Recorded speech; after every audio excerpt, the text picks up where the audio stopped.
Hey there, I hope you're doing well. My name is Arya and today we're going to look at some more Reddit stories.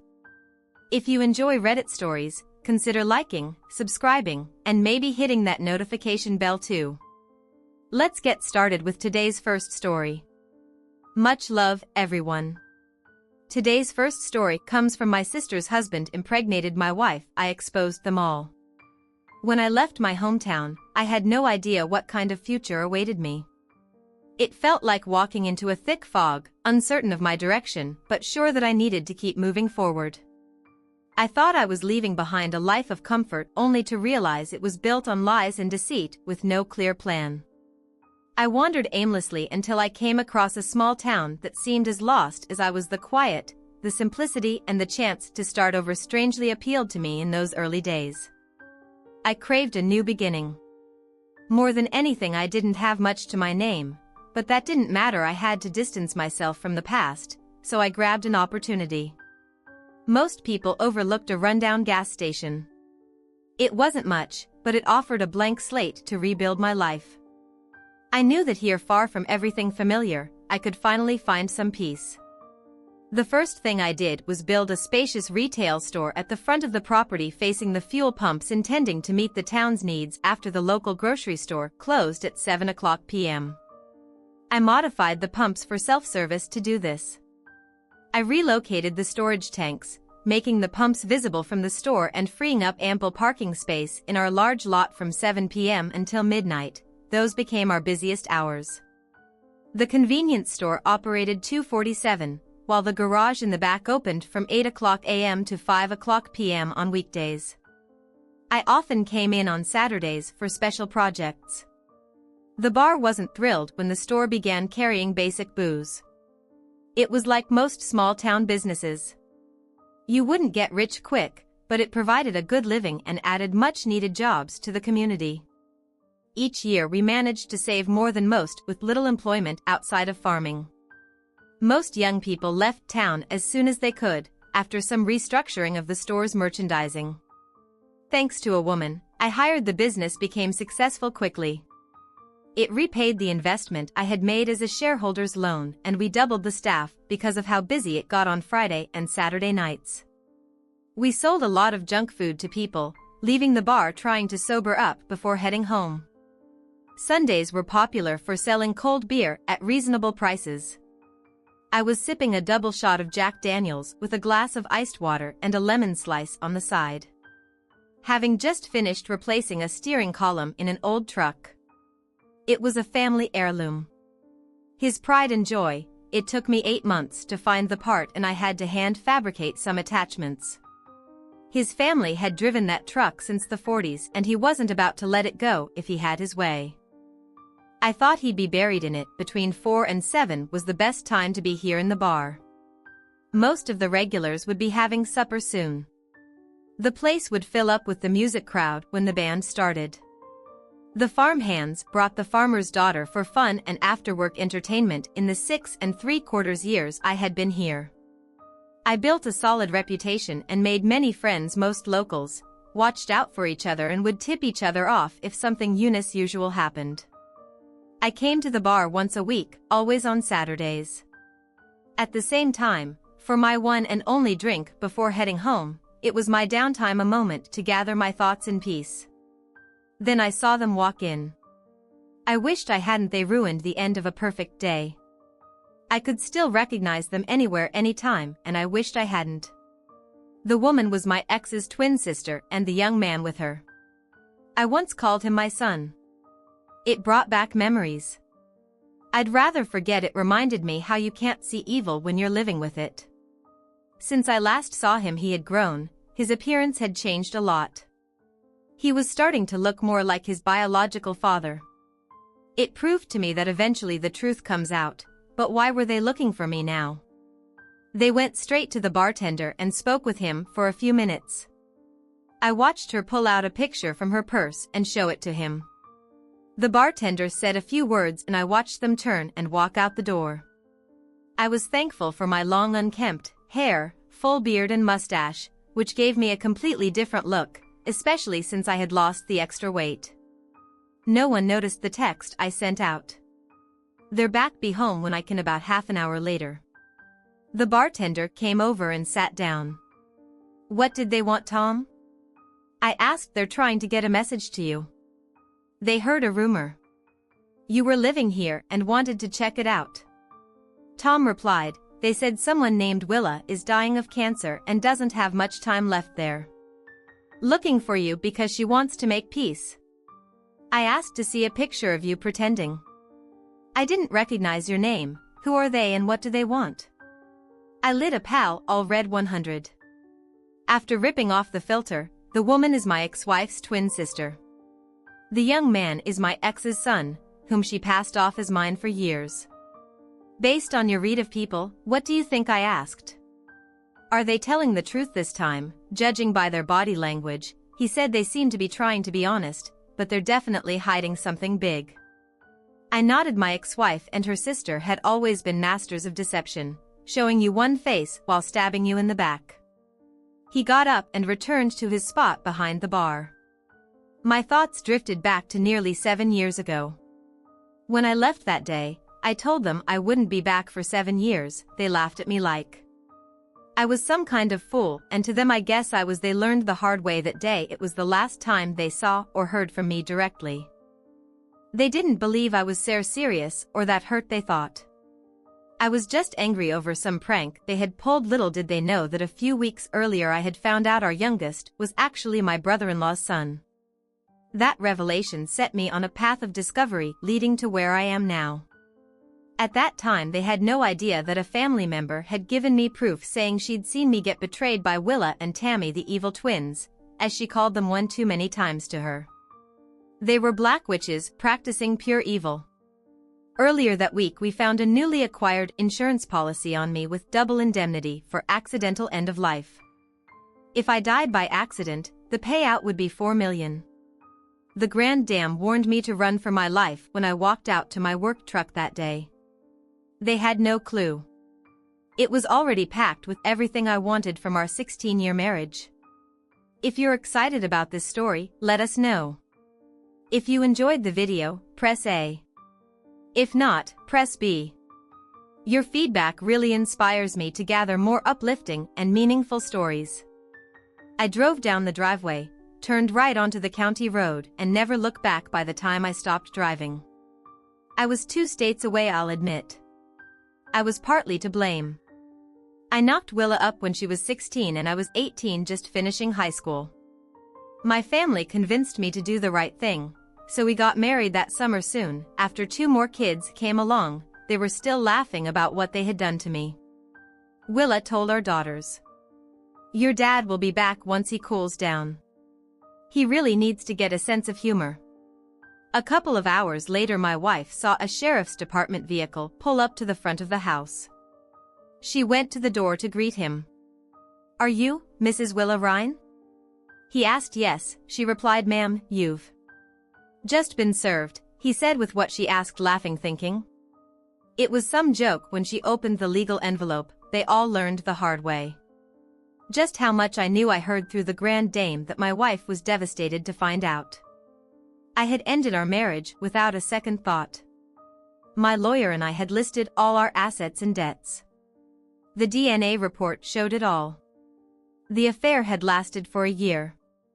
The divorce petition included times, dates, locations, and hotel receipts, even listing the credit card charged. The informant had even provided photos of the couple in action. Tammy, my wife's twin, had played a role too, babysitting our kids, so Willa and her lover could carry on their affair. Inside the envelope, at my request, was a sealed letter. When Willa opened it, her sister, who was present, learned I was suing her husband for back child support, marital interference, and slander. That's when the laughter stopped. Suddenly, I wasn't the joke anymore. I was the one getting the last laugh. Their ongoing joke was that the only thing I was good for was making money. Everything I did seemed to turn to gold and create cash flow, so Willa and the kids were spoiled rotten. Later that afternoon, Willa found out I had sold the 3 businesses I built from scratch and paid off all our debts. Even the 2 apartment buildings we owned were gone. I'd sold them for a good profit. I canceled all the credit cards and removed my name from all the bank accounts. I signed over my half of our home to her and took half of what we were worth in cash. All that remained was for her to agree to the divorce. By doing that, I cut our cash flow from about 10 grand a month to zero. Sadly, for Will's sister, she also learned the cost of using me. My lawyer took them for everything they had before. They got divorced because of the damage I had caused. He froze their assets before they were even served once their divorce was finalized. They were both ruined. My lawyer called Willa's sister back to his office and reimbursed her with a quarter of what they lost. Why is he doing this? She asked. My client never cared about the money. My lawyer replied for him. It was always about principle, something you and your sister clearly lack by giving you this money. He hopes you'll learn from this experience and have a chance to start over. Willa refused to finalize the divorce until she spoke to me in person, so we remained legally separated. I had no desire to speak to someone who had lied to me for years. She had to work for the first time in her life. It was a new experience for her to learn how fast money disappears when none is coming in. My lawyer forwarded anything important to a mailbox I rented at a FedEx retail shop once a week. They sent everything to my business address. I did this on purpose because I knew, given our history, their schemes would never stop. The two sisters loved to play with human emotions and manipulate everyone around them. Knowing them as I did, I knew they would plot their revenge.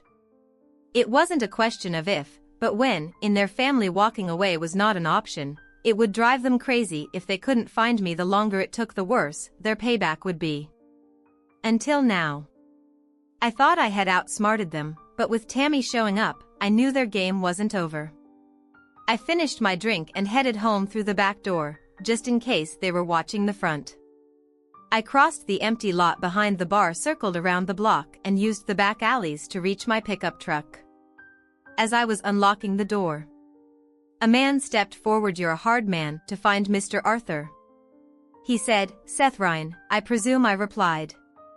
Turning to face him. What makes you say that my name is Peter Edwards? Your eldest daughter Connie is my wife. He said. Well, that could be a blessing or a curse for you. I replied, depending on how much she takes after her mother. So why are you here and what do you want? I came looking for you. He said. There are some things from the past that need settling. They would be if your mother-in-law would just sign the divorce papers. I replied. What divorce papers? Peter asked, looking genuinely surprised. I told him to get in his car and follow me. A few minutes later, we left the main drag of town, turned right, and drove about a mile before making a left turn into a long driveway. I stopped at a farmhouse and led him into my home office. I pulled out my divorce file, turned on the printer, and told him to make copies of anything he needed. Peter didn't need to know this wasn't my actual home. I had built it for the grand dame, hoping she'd one day want to move from her paradise. Peter was a Nick-looking young man about 25, with professionally styled hair. He carried a natural self-assurance and seemed well-educated, but the question was he who he claimed to be, and was he part of Willa and Tammy's scheme? He used my Wi-Fi password and uploaded everything from my computer to his laptop. As he sifted through the documents, he focused on the sheriff's department report. Willa had signed the day she was served.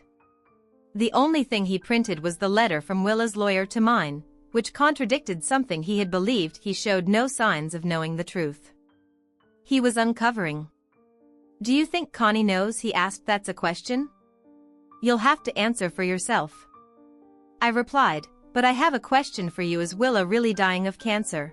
Who told you that? Peter asked. Tammy was in town today with Seth looking for me, I said. That's what they told a bartender.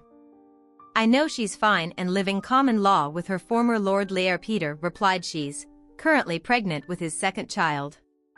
She asked me to find you so she could start the divorce, claiming she wants to remarry. He pulled out his cell phone and called his wife. I could hear her voice in the background. He then turned on the speaker so I could hear the conversation. Connie, did you know that your mother lied about the divorce not being started? Peter asked. What are you talking about? Connie replied. You know our dad skipped town because he was going broke just after he left that day. Us kids weren't home when Mom found out later. Mom told us that it seemed our deadbeat dad had walked out on all of us. She and Aunt Tammy said he cleared out everything before he left town. If it hadn't been for our stepdad, we wouldn't have made it. I'm sending you a legal file. Get my sister to watch our baby, Peter said, then get back to me once you've read it. As they continued to talk, I got up and grabbed 2 bottles of Bud, opened them and placed one in front of him.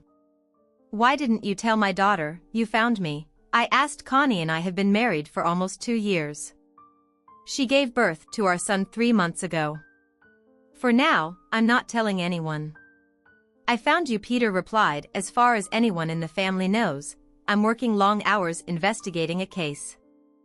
He opened his wallet and showed me his badge, proving he was a police officer with the Paradise Police Department.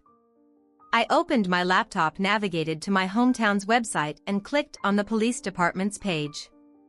It confirmed he was telling the truth. It was that fender bender reported a few months ago. That gave me the lead to find you, Peter explained. Connie filed a missing person report on you, which got forwarded to a watch for list. The insurance company informed me about the settlement in your favor. So why didn't you tell Connie you found me? I asked again after reviewing your detailed file. I realized something else might be happening. Peter said, my first question was what happened to the $250,000 Willow was supposed to have received on top of the house deed. The second is why everyone is lying about. What really happened sounds like someone's been fed a pack of lies. Just like I was. I said. His cell phone rang. It's my wife. I'll put this on speaker. Pete said so. Keep quiet. Hi dear, Connie said. Where did you get all of this? Is it real? If it is, we've all been lied to for years. Seth has no clue about his true parentage. Just like I didn't. My sister Karen is going to be shocked. Mom always defended our dad so much that they're no longer speaking. This paints a different story from the lies we've been told. It looks like Mom and Aunt Tammy left Dad no choice. They've been playing with his life behind his back for years and, what's worse, the divorce isn't finalized because Mom won't sign off on it. Makes me wonder what's really going on. It's real. I got the information directly from your father's lawyer's widow. I had to go out of state to find it. It seems her husband kept duplicate records on his home computer, Peter said. Thankfully he did. The files show that your mother was served the divorce paper the same day your dad left. I scribbled a note. Tell Connie to speak with her great-aunt Josie if she's still around. Peter nodded in agreement. Pete, finding my father is now more important, Connie said, at the very least, to get the divorce finalized for him. He deserves to be free from my mother and her schemes. What happened to the money she got if she owned the house? Why did she have to sell it? The more I look at these facts, the more I ask what the hell was going on and why was she planning to sue him for desertion once she found him? I have an idea. Have my sister watch our son? A little longer. You go see Aunt Josie and tell her what we've discovered. Maybe it'll make her open up. Peter suggested. For now, Leighton, keep this between us, because there might be a strong case of fraud here. The real question is why your mother has slandered your father for years. This is something I need to discuss with the district attorney. That $250,000 cash vanished after it left your father's lawyer's hands. One last thing, don't even tell your sister, not yet. If the DID decides to investigate, it's better that no one knows anything. I got up to grab a couple of refills, giving them some privacy to finish their conversation. Why do you want Connie to talk to Aunt Josie? Peter asked. Josie was the one who gathered all the information on Willa and George's affair. I explained she was never married, but she kept an eye on the extended family like a mother hen, while raising her only daughter. Being a single mother changed her perspective on many things she always believed. Tammy and Willa had conspired to orchestrate everything. Both George and I were being used, but their ultimate goal is anyone's guess. If that's true, then why? Peter wondered. Jose's granddaughter Jod has been asking her to move in with her for years. I continued. Josie always said, not until the truth comes out. We see Jod when she visits town with her 2 sons. Jod lives A very private life, just like I've had to dealing with the Withers sisters, comes at a high cost to everyone around them. Willa and Tammy have been manipulating people for most of their lives. It wasn't until Josie gave me the evidence that I began to see it. Do you have any questions about your children and what's going on in their lives before I leave? Peter asked. No, not until I'm convinced you are who you say you are. I replied. Given the family history, this could be another part of their game and you might be following their instructions. You should look into my lawyer's sudden end of life. If she plans to sue me, what makes her so sure she can win? Peter went pale, realizing the kind of people he had married into. For the first time we decided to trust each other enough to exchange phone numbers.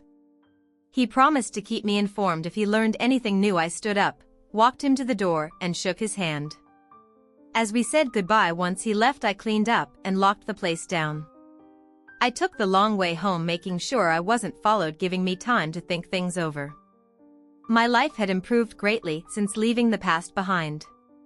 Did I really want to dig it all up again? Could Will and Tammy be plotting some long-term revenge just to get the upper hand, knowing them as I did? I knew I had to be prepared for whatever was coming if they had run out of money. They'd do anything driven by greed to get more. As soon as I walked through the door, 2 little munchkins clung to my legs. I bent down and picked up my 2 little ones at 3 and 4. They were the apples of my eye, just like their mother. Go wash up, dinner's almost ready, my in-law wife Jod called out. I gladly obliged. During dinner I told her everything that had happened since closing the shop. I never could have imagined how much my life would change when I left paradise for good. Almost 7 years ago, when I left town, I had promised Josie, Jody's grandmother, that I'd stay in touch, and I did. I made it a habit to call her every other Sunday. It had been a year and a quarter to the day when she called me needing my help. Her granddaughter was in a troubled marriage and needed a safe place to start over. Jod was 10 years younger than me back then, and had no children. I didn't know much about her since she lived on an army base out of state, but I owed Josie and was glad to repay her for everything she'd done for me. It took me a week to find a 2-bedroom apartment and partially furnish it for Jod. Finding a place in a small town is almost impossible, but I managed it.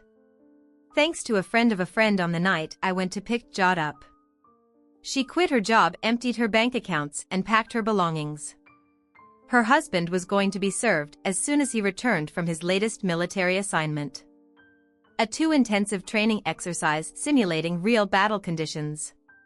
He would be away from home for the duration.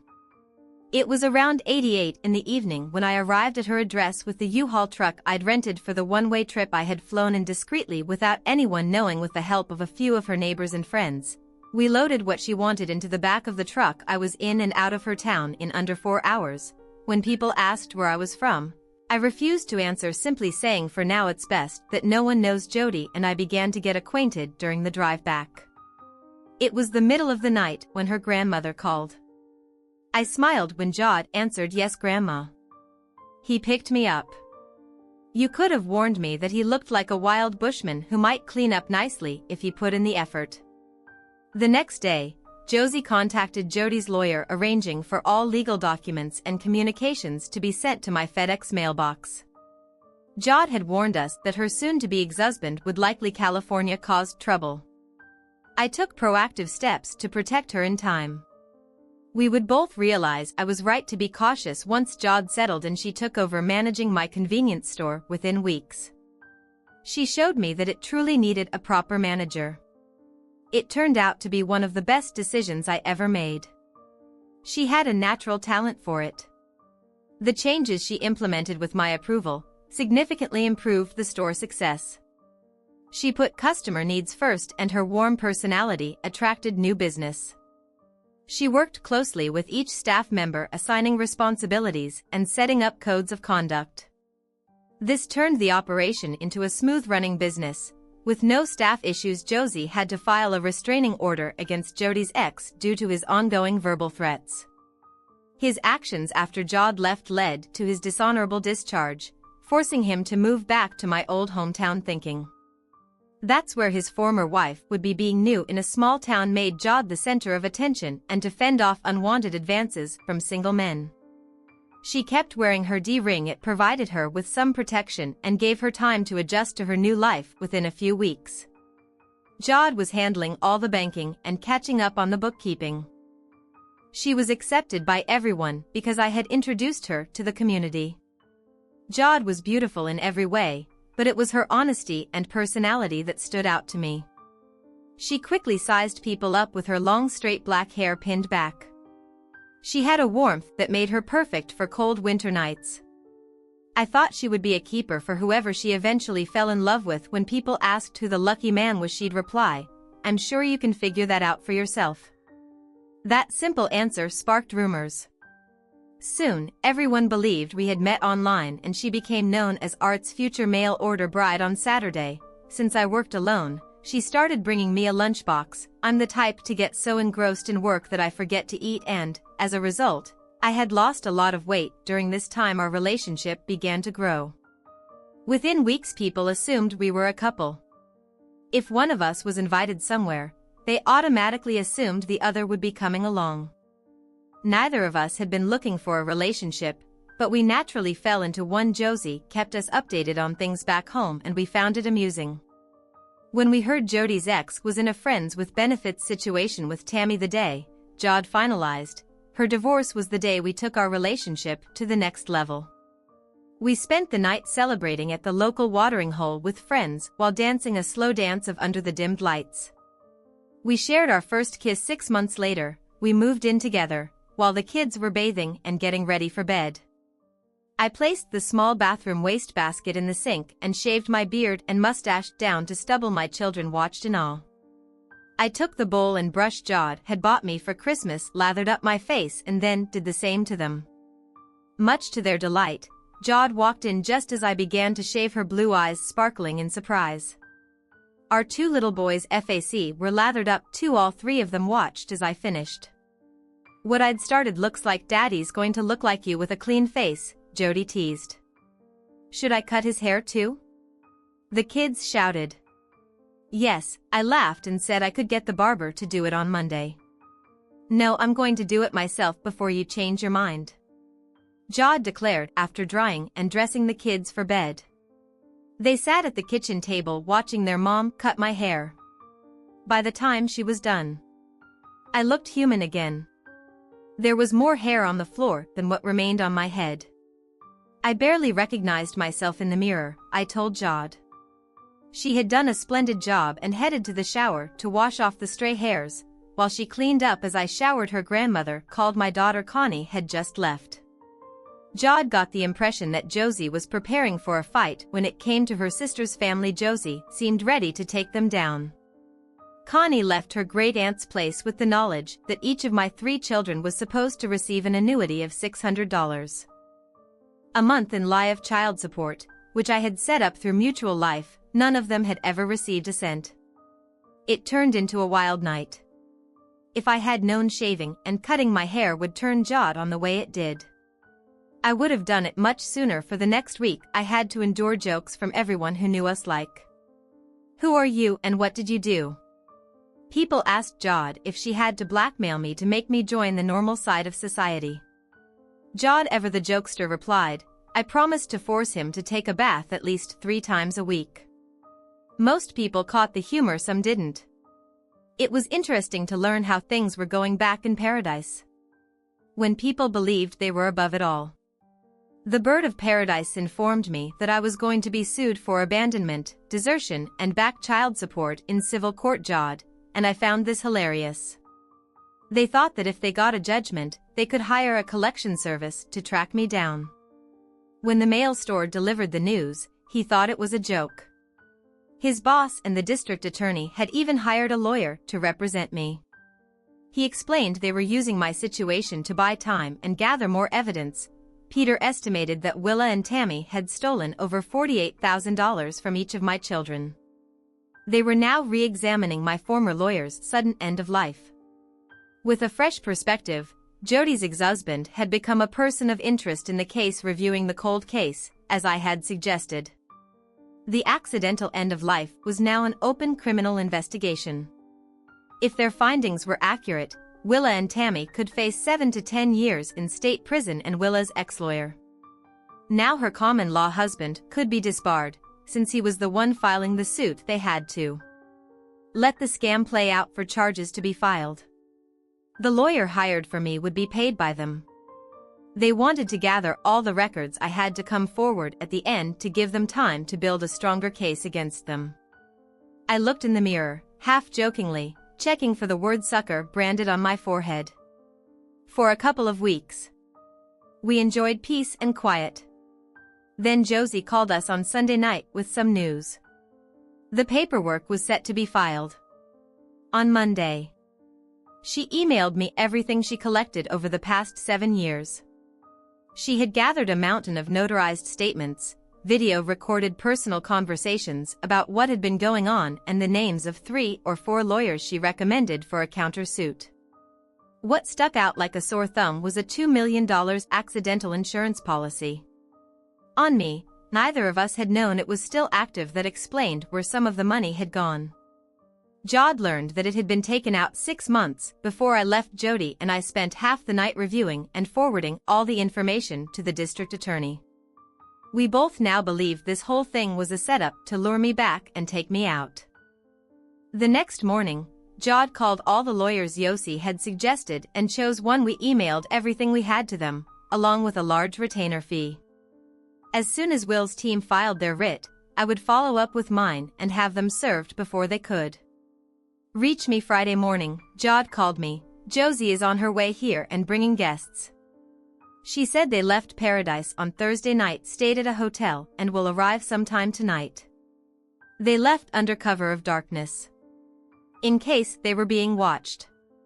This told me things were coming to a head, Jod, and I decided it was best to close the shop on Saturday and make it a true long weekend for the sake of family. Peter was driving, bringing Connie and their son. All Connie knew was that they were coming to see Jody. It was almost 7 in the evening when we saw the Ford Explorer and an Escape pull into the driveway. We could see 4 adults in the vehicles as they approached. Jod saw the worried look on my face and squeezed my hand. My truck was parked in the garage, so they wouldn't know I was there. We watched them get out of their cars. Who's all with Josie? Jod asked. That's Peter, his wife, my eldest, Connie holding their baby, and Karen, my second oldest, I replied. Are you ready for this? Jod asked. As ready as I'll ever be, I answered. I picked up our oldest child, and Jod, lifting our youngest into her arms, opened the front door. United as a family, we stepped out to greet our guests. I was the last person my daughters expected to see. Karen immediately burst into tears. I handed my son to his great-grandmother and pulled Karen into my arms, holding her close. Connie, after passing their son to her husband, came over to me as well. It took a few minutes for emotions to settle down. Both of my daughters had grown into beautiful young women. Seeing them standing there side by side created a memory I would never forget. It's good to see you again, Peter, I said, shook his hand after the introductions. Jod served up a huge dinner. It was a good thing. She'd prepared extra, a prime beef shoulder roast, mashed potatoes, gravy, fresh homemade buns, Yorkshire pudding, and green beans. The meal was topped off with hot apple pie, fresh out of the oven. Once our kids were settled in, we began discussing everything. First off, Art. Is it all right if I call you Dad? Peter asked. I nodded in agreement. Then Dad. Peter continued. The district attorney now believes Jod X's car was involved in the incident that led to your lawyer's end of life. We've tracked down the current owner and are working with the state to do a paint comparison. If the evidence connects, he'll be charged with manslaughter, Peter explained. The fire that destroyed his office happened that same night and has always been classified as arson by the fire inspectors. You can see him in a video standing in the background watching the building burn. Since Willa and her lawyer had the divorce records sealed, they think there's no documentation to confirm what's really happening up to now. They filed the lawsuit against you this week. Jod glanced at me, her eyes tearing up. I always thought you were being overprotective when you moved me here. Now I see you weren't. I used to think the questions you asked My grandmother were a bit much, but now I get it, you needed to know what kind of man we were dealing with before making a plan. Willa and Tammy were served with your countersuit. On Thursday, Peter added Josie said they must have realized then that I was in contact with you. We were worried they'd come after me, which is why we made this rush trip here. Grandma, your house is ready for you to move into. Jod said it's fully furnished, all you need to bring is your clothing. I've got most of it with me. In my car, Josie replied. Connie agreed to ship the rest, along with my personal items like the antiques I've given her power of attorney to sell the house and furniture. It was time for me to get out of paradise quickly. I'll drive back with Peter and Connie. Josie added, you handle the move, it's time to see if our suspicions are correct. I said, what suspicions? Peter asked. That the suit they filed against me is just a ruse to draw me out. I replied with that $2 million accidental end-of-life policy.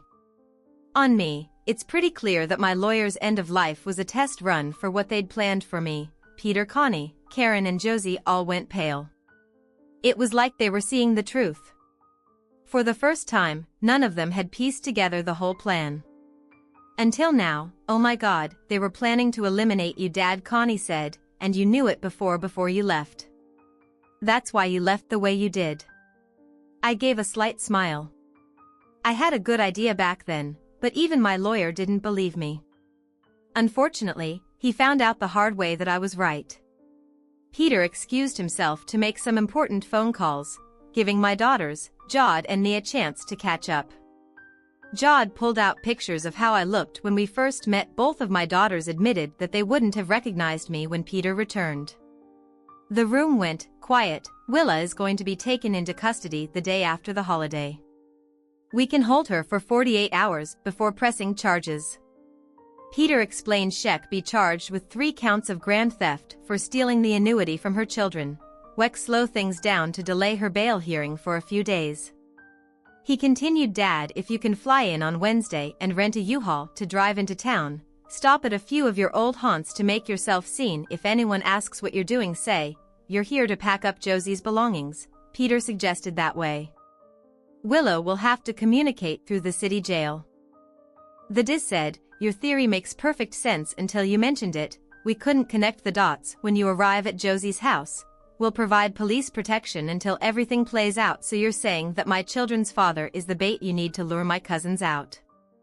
Jod asked, what assurances can you give me that I won't get a call telling me I'm a widow before we even get married? I looked at Jod.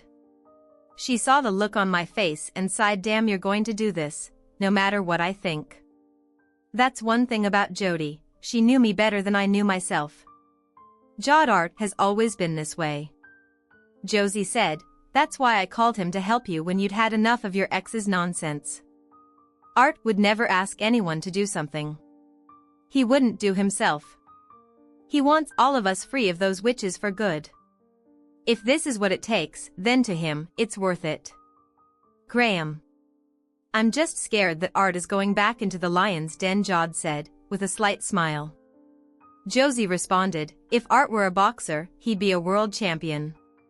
No one thinks faster on their feet than he does. That's his advantage over those witches. Everything he does will throw them off their game. And remember, Willa and Tammy have no idea that Art knows anything. Ladies, relax, I'll be under Peter's watch, I said, and if anything happens to me, remember, he'll have to answer to Connie. Who was my daughter? Peter wisely stayed silent, just nodding his head. He knew how dangerous this could be for me. When I returned to paradise later, Peter and I had a chance to talk, while the 4 women engaged in a deep discussion about everything that was unfolding. Peter continued, the Diz thinks Jody's ex will make his move shortly after he hears you're back in town. He'll find out that it was you who helped Jod get out of that awful marriage, and he's going to be furious. That information will come from Willa, Peter explained. He'll be fed that story by an informant we'll plant in the city jail early Thursday morning. The real question is, I said, if he gets caught in the act, will he spill everything to save himself? We dug into his military path. Peter said every time he was caught, he admitted to it and took responsibility. He's a follower, not a leader, so I'm betting he'll fold pretty easily. The only reason he's involved with Willa and Tammy is because he's easy to manipulate as I pass the Welcome to Paradise, a sanctuary city population 34,820 in sign. It hit me that the city council had decided the laws of the United States didn't apply here. It felt like the Wild West, where justice depended on what the locals wanted the police to do. Law-abiding citizens were often targeted, while others got a free pass. They called it the progressive way, but it was really the working class paying for everyone else's sins. Not much had changed in the nearly 7 years since I left, except for the newly paved main drag. Everything else looked the same. If I wanted to get noticed, my first stop had to be one of my old hangouts if it still existed. Thankfully, Bob's and Betty's Burger Bar was still standing just with a fresh coat of paint. I pulled into the parking lot, stepped out of the U-Haul and headed to the entrance at 11:15 a.m. just before the weekday lunch rush. I was counting on the fact that, as a former businessman, my face would be recognized. We wanted the word to spread quickly that I was back after taking a seat and glancing at the menu. I noticed a few people looking my way and several phones in use. The waitress came over with my coffee and cream and asked if I was ready to order. Is the Wednesday special of meatloaf, baked beans and garlic mashed potatoes is still available? I asked, how do you know about that? She replied, it's a regulars only special and not advertised. Tell Jack that Art wants brown gravy and a few fried onions on the meatloaf. I said. She looked at me like I was nuts. Never mind, I'll tell him myself, I said, standing up. I pushed through the swinging doors into the kitchen, with the waitress trailing behind, and shouted out my lunch order. Jack turned, grinning. You stupid son of a witch. He said, you're a few weeks early. Welcome back, old friend. Susan, bring Art's coffee in here, Jack called out. Let's catch up while he eats at the end of the prep table. Jack was the original owner's son and had kept the place's name unchanged. We'd been friends most of our lives. We chatted until the lunch rush died down. He asked one of his staff to call his wife to come join us, so we could catch up properly. Art, you should know that after you left, my wife cut off her friendship with Willa and Tammy. Jack said she didn't like what they did or said about you and the kids. Jack, a lot is about to happen. I replied, an arrest took place last night, and if people are thinking clearly, it will trigger a chain of events like falling dominoes. Connie's husband, Peter, is working with me, which is why I came back early. Jack looked at me seriously and said, he's one hell of a cop, one of the straightest guys around. He put 2 former city councilors in jail for corruption last year. You'll have to fill me in later. Too many big ears around here. I watched as Sasha pulled into the parking lot. Damn, she looked good. I sat down waiting for her to walk in. I knew she would see me from the back first and not realize anything was up. Jack? What's so important? Sasha asked as she came in before catching sight of me. I stood up and turned to face her. Sasha, my younger sister, lost it when she saw me. Her big brother was back. I pulled her into a tight hug as if no time had passed. It took a few minutes for her to calm down, and Jack motioned for the kitchen staff to give us some privacy. Do Mom and Dad know you're back? Sasha asked. No, and let's keep it quiet for a few days. I replied, is this about Willa getting taken into custody last night? She asked. Yes, and things are going to get worse before they get better. I said, once I reach where I'll be staying, I'll be under police protection. All I can say is that the police are revisiting my former lawyer's end of life with new eyes. They now suspect it's connected to the arson of his office. The look on both Jack's and Sasha's faces said it all with what had been going on in Paradise. It was well known that the day appointed 3 years ago was working to clean up unresolved cases. You're the bait to draw someone out, Jack said quietly. If we're right, an arson, a liquidation and several other crimes will be solved in the next few days. I replied. All of this was orchestrated to force me to return Will's arrest, and my sudden return will throw their carefully planned scheme into chaos. What's really behind it? All Jack asked. A $2 million accidental end-of-life insurance policy. I replied, taken out on me. My sister walked with me to my rental truck in the restaurant parking lot.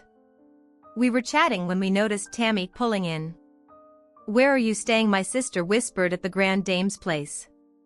I replied I'm here to move her things to her new home.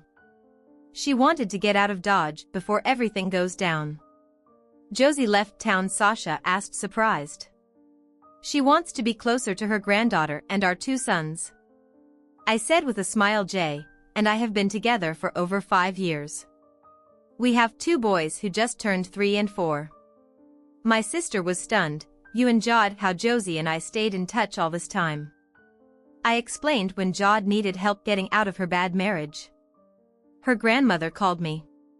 I went in and relocated her to where I was living. We suspect her ex is responsible for my lawyer's end of life and the arson at his office. "Do Tammy and Willa know that you're aware of what's going on?" Sasha asked. "No, but they'll start to figure it out as they make their moves." I replied just as Tammy began walking toward us. "Artem, I need you to drop part of your suit against us." Tammy demanded. "The day is pressing charges against Willow within 48 hours. "Sorry, but my lawyer says we can't," I said. "Will's new divorce petition claims desertion, abandonment, and back child support until the divorce court makes a ruling. Everything has to stay as it is.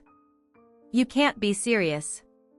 How are we supposed to get her bail if we don't have any assets?" Tammy asked. "You have a court order freezing everything? Maybe your father could help by putting up his house's security." I suggested. "After all, you're both his daughters." Tammy turned and walked away. Visibly frustrated, Willa and Tammy's father has wanted nothing to do with them. Sasha said not, since he found out about Seth's real parentage. He says they turned out just as bad as their mother. That put a smile on my face. With that conversation over, I climbed into the U-Haul and drove toward Josie's house, making a few stops for packing supplies. 3 hours later, I was backing the truck into her driveway using the large mirrors. I maneuvered it as close to the garage door as possible. After hopping out, I locked the truck and entered the house. I did a walk-through to make sure nothing had been disturbed. Josie had told me she left the curtains open, but I noticed they were now closed. I texted Peter to ask if he had closed them.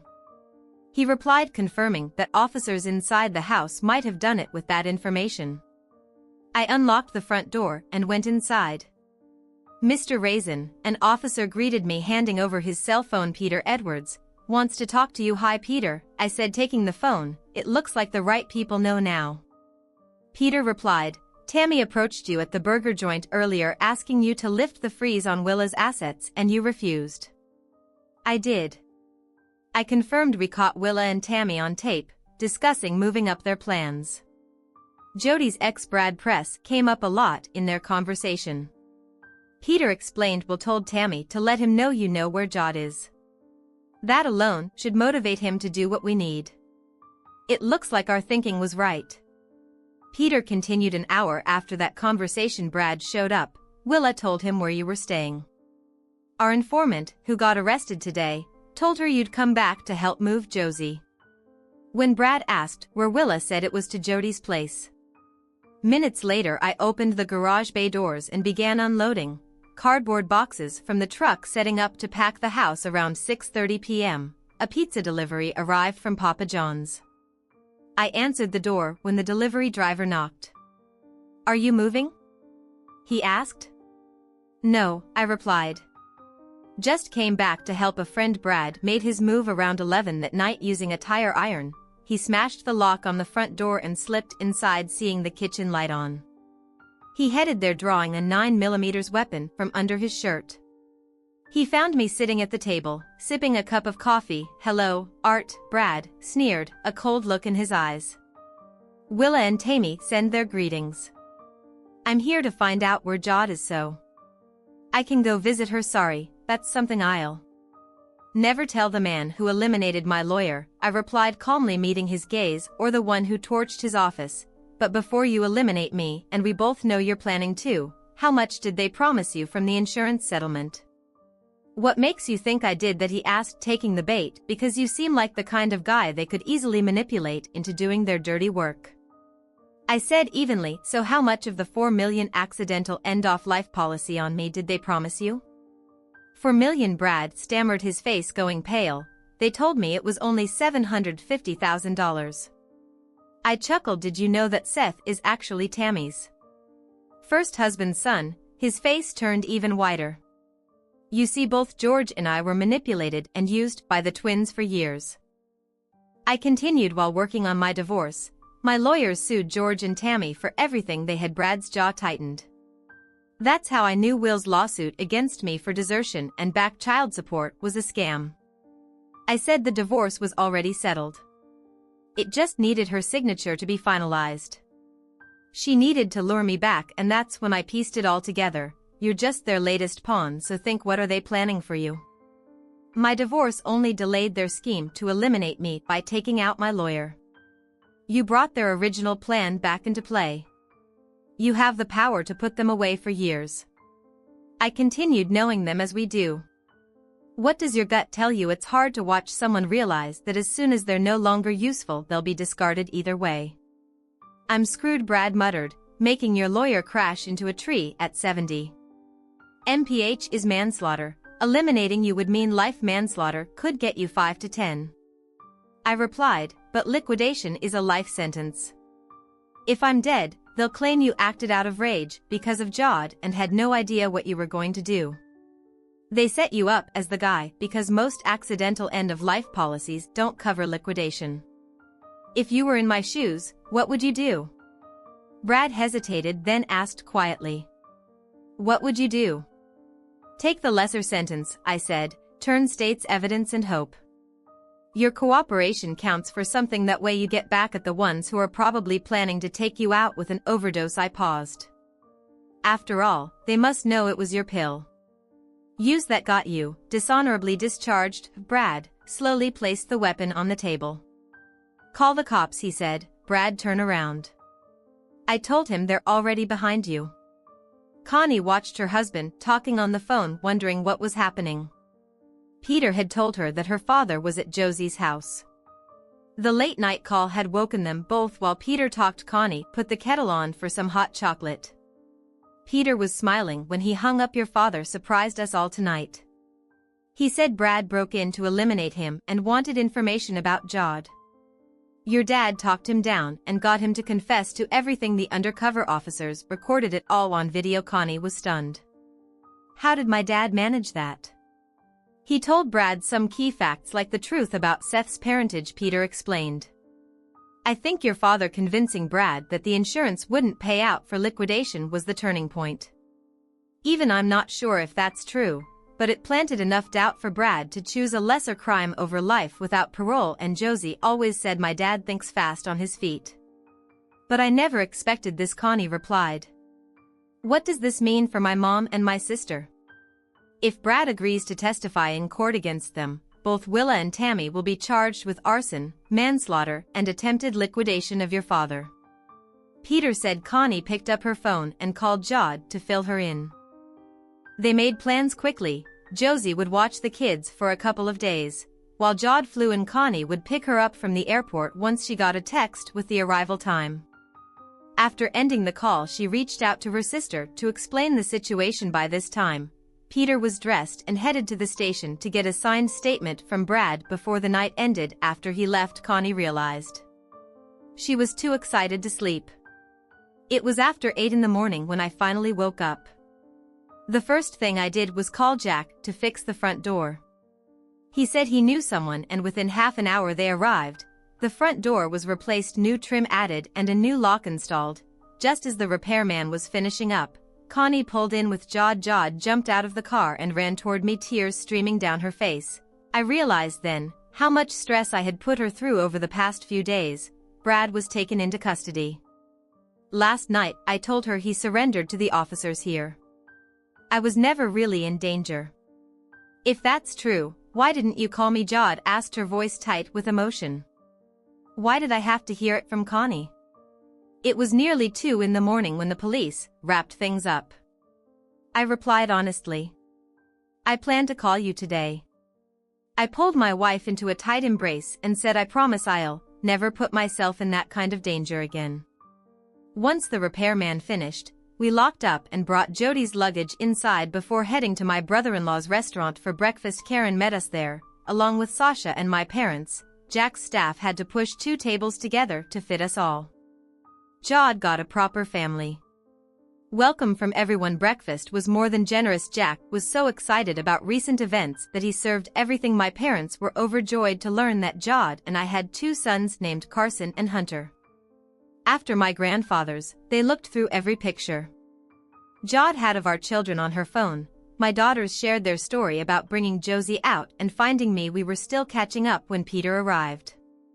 Looking exhausted, Willa and Tammy are both in custody now. Peter said Brad confessed to everything, including his plan to eliminate Dad. He'll be charged with arson and manslaughter after testifying against the witches. Tammy and Willa face charges of grand theft, conspiracy to commit liquidation and fraud. The day is currently meeting with the divorce judge, who handled Dad's case to expedite your divorce. Peter, are you saying Art and I can finally get married? Jod asked, trying to process it all. The DA brought the paperwork and Dad's divorce file to the judge. Peter explained he's hoping the judge will waive Will's signature and the waiting period to grant the divorce. Jod, I said, I guess it's time I get you a proper wedding ring and make the proposal. Everyone laughed at my comment. Jod had tears in her eyes. She had always believed we'd marry, but didn't expect it to happen so soon. Before we left, Mom and Dad made us promise to come for dinner. We packed up until 5:30, then headed to my parents for a private dinner. They had many questions and Jod explained how I rescued her from a bad marriage thanks to her grandmother and how she got her first job. We were still enjoying their company when Peter and Connie arrived with my finalized divorce certificate. It was a relief to be free. Jod took to brag about our kids in life together. Mom then said, you should have the wedding before you go back. Dad signaled for Peter and me to join him in the den. It's been chaotic today. Peter said when Tammy was arrested, people started calling with more information. It seems what we knew was just the tip of the iceberg. Even the mayor might be implicated. What about Will's common-law husband? I asked. He'll probably be disbarred, but won't face charges since there's no evidence linking him to the crimes. Peter replied later. Peter and I went to the mall where he bought Connie's rings. I picked out a 3-ring set for Jod when we returned. No one had noticed we were gone. I was on the phone with Josie when Karen showed up with her boyfriend. Everyone gathered in the living room and Dad had Jod sit in his chair, sensing something. Mom watched intently. I walked over, knelt down, and proposed to Jod, catching her by surprise. Of course, she said, tears streaming down her face. The party is on, Dad declared. I have years of celebrating to catch up on that night. Peter had to drive us back to Joss. It felt like a huge weight had lifted. Friday morning, we picked up the marriage license. Jod fit perfectly into Connie's wedding dress. Jack agreed to be my best man and Karen became Jody's maid of honor. The DA performed the ceremony. I bought a suit from Macy's since Jod wouldn't let me marry her in jeans. On Sunday we exchanged vows in my parents' backyard with family present. Even the twins' father attended, though we asked for no gifts. My ex-father-in-law handed me an envelope. This isn't a wedding gift. He said, it's your inheritance early. The rest goes to your daughters. I pocketed the envelope and forgot about it. For the day, everyone filmed the ceremony and sent it to Aunt Josie. Someone asked about our honeymoon plans. Jod replied after settling Grandma into her new home.